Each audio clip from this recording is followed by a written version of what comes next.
दोस्तों चार्जिंग वाला टॉर्च में चार्जिंग पिन टूट जाए तो इसे फेंको मत, इसे आप दोबारा यूज कर सकते हो। अक्सर लोग क्या करते हैं कि इस प्रकार की डायरेक्ट जो चार्जिंग टॉर्च होता है, जो डायरेक्ट बोर्ड से कनेक्ट करके चार्ज होता है, जब इसका पिन टूट जाता है कि या एक पिन टूट जाता है या दोनों पिन टूट जाता है तो इसे लोग फेंक देते हैं। लेकिन इसे आप बहुत कम खर्चा में बनाकर आप दोबारा यूज कर सकते हो। तो कैसे इस टॉर्च की चार्जिंग पिन को बनाना है, आइए आज के इस वीडियो में जानते हैं। तो दोस्तों ये टॉर्च अभी बिल्कुल ठीक है, लेकिन इसका चार्जिंग पिन यहाँ पे देखिएगा तो टूट गया है। इसमें से एक ही पिन निकल रहा है, दूसरा पिन टूट गया है, तो ये चार्ज नहीं हो रहा है। ये थोड़ा सा चार्ज है, इसको ऑन करके आपको दिखा देते हैं। जैसे ऑन करेंगे थोड़ा सा इसमें रोशनी आ रहा है, इसको बंद कर लेते हैं।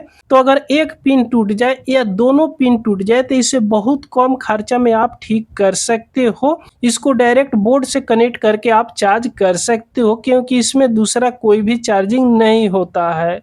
तो इसको ठीक करने के लिए सबसे पहले इस टॉर्च को खोलेंगे। तो खोलने का तरीका सभी टॉर्च में अलग अलग होता है, लेकिन इसमें अगर पिन टूट जाए तो पिन लगाने की तरीका आप एक ही तरीका से लगा सकते हो। एक तो अगर इसमें अगर नया पिन इस प्रकार का मिल जाए तो डायरेक्ट अगर डाल दोगे तो इसमें कोई भी दूसरा जुगाड़ आपको नहीं लगाना पड़ेगा। लेकिन ये पिन तो मार्केट के अंदर में नहीं मिलता है, इसलिए इसमें एक जुगाड़ लगाकर इस टॉर्च को फिर कामयाब बनाएंगे।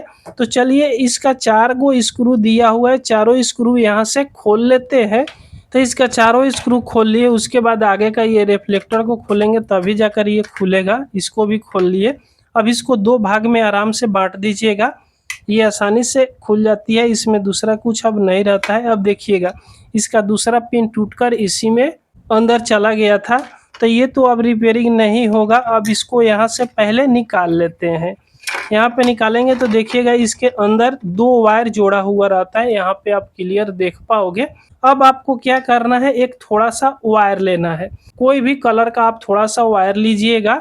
1 फीट ले सकते हो, आधे फीट ले सकते हो। और उसके बाद में आपको क्या करना है, इस वायर को जहाँ से पिन निकला हुआ है ना, इस होल की रास्ते से अंदर की तरफ कर देना है।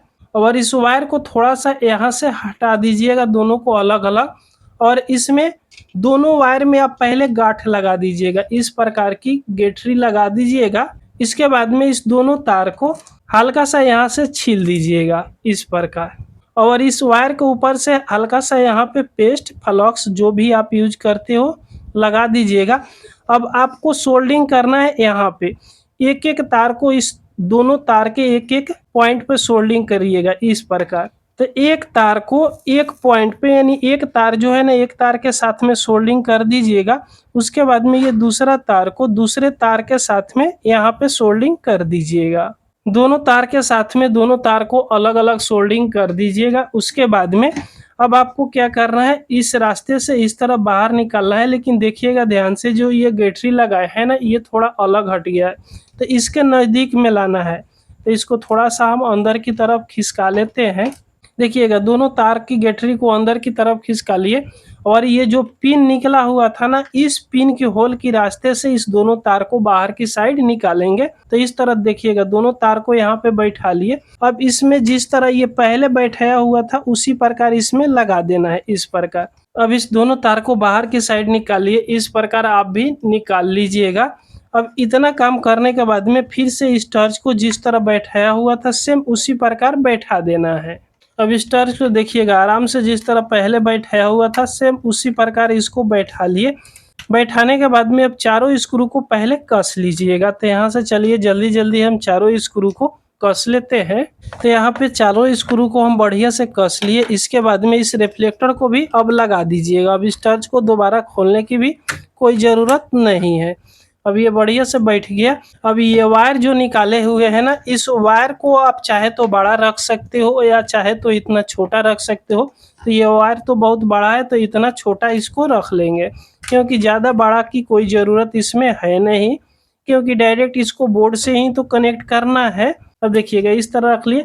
इसके बाद में आप 2 पिन टॉप लीजिएगा इस प्रकार की, और इस 2 पिन टॉप में इस दोनों वायर को लगा देना है। अगर आप इतना जानते हो तो बहुत अच्छी बात है, नहीं जानते हो तो 2 पिन टॉप में इस दोनों वायर को कैसे लगाते हैं ये भी देख लीजिएगा। यहाँ पे देखिएगा इसमें से 2 पिन निकलेगा, जिस तरह पहले इसमें 2 पिन लगाया हुआ था और इस वायर को हल्का हल्का यहाँ से छील दीजिएगा। छीलने के बाद में अब इस वायर को अब जितना मजबूती से कसना चाहो उतना मजबूती से आप इसको कस सकते हो। इस तरह हम छीलकर इस वायर पर हल्का हल्का चढ़ा दिए। अब इस 2 पिन टॉप की एक एक टर्मिनल पे एक एक वायर को हम कस लेते हैं। तो दोनों तार को एक एक टर्मिनल पे कस लिए। उसके बाद में इसको जिस तरह बैठाया हुआ था सेम उसी प्रकार बैठाकर इस बॉडी को भी इसमें लगाकर कस लीजिएगा। तो इसको हमने कस लिया, ये फाइनली अब तैयारी हो गया। अब ये टॉर्च अब कामयाब हो गया। अब चलिए इसको चार्ज में लगाते हैं। तो यहाँ से अब मेन बोर्ड लेंगे। मेन बोर्ड में यहाँ पे देखिएगा 220 वोल्ट का सप्लाई है। अब चलिए इसको चार्ज में लगाते हैं। यहाँ पे चार्जिंग इंडिकेटर है, क्लियर। अब देखते रहिएगा, जैसे चार्ज में लगाएंगे यहाँ पे इंडिकेटर अब शो करने लगा। इसका मतलब कि ये टॉर्च अब चार्ज होने लगा। थोड़ा देर चार्ज होगा तो इसका देखते हैं कि रोशनी बढ़ रहा है कि नहीं। तो करीब 1 मिनट हम इंतजार कर ही लेते हैं। तो इसको हमने 1 मिनट चार्ज में रहने दिए। 1 मिनट में तो कुछ ना कुछ चार्ज हो गया होगा। अब चलिए इसको ऑन करके देखते हैं। तो जैसे यहाँ पे अब ऑन करेंगे ना तो इसका रोशनी आप देख सकते हो, फुल रोशनी में ये जलने लगी। तो दोस्तों ये वीडियो आपको पसंद आई हो तो एक लाइक जरूर कर दीजिएगा। चैनल पर आप पहली बार आए हो तो सब्सक्राइब जरूर कर लीजिएगा। पूरा वीडियो देखने के लिए आपको बहुत बहुत धन्यवाद।